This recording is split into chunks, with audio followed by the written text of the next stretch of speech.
Hello everyone, today we are going to talk about something very important to know about Arabic. Basically, when you learn Arabic, you need to know some of these facts, guys. Okay? So, without further ado, let's go and dive into it. Okay, so,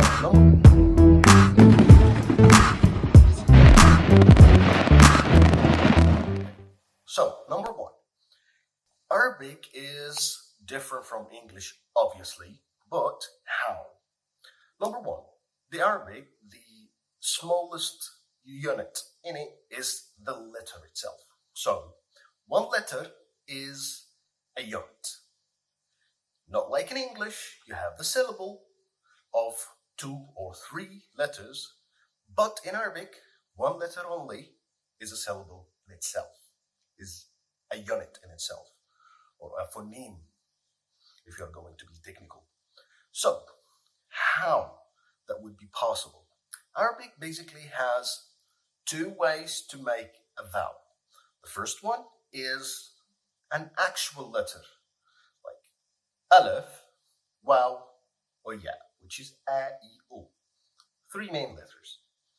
However, there is a secondary way of making these vowels, which is what we call it Fatha, Kasra, or Dhamma.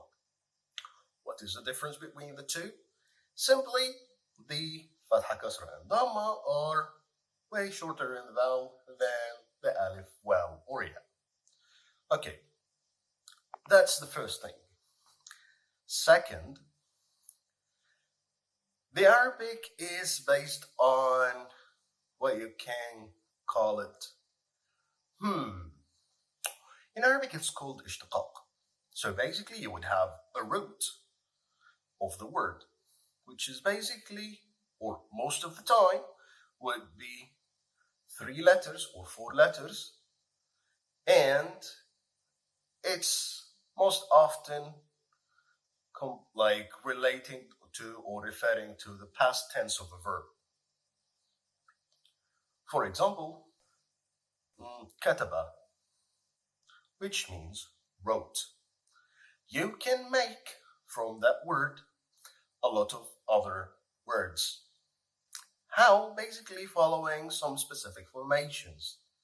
So, kataba is the root, and you can come out with maktaba, library, kitab, book, katib, writer, maktab, desk.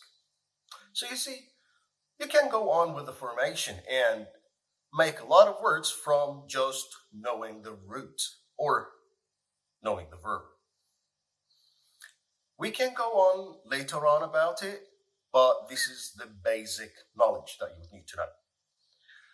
That's number 2. Number 3. In Arabic, you don't need verbs. You don't need helper verbs even. In English, you say, I am, and then you say your name.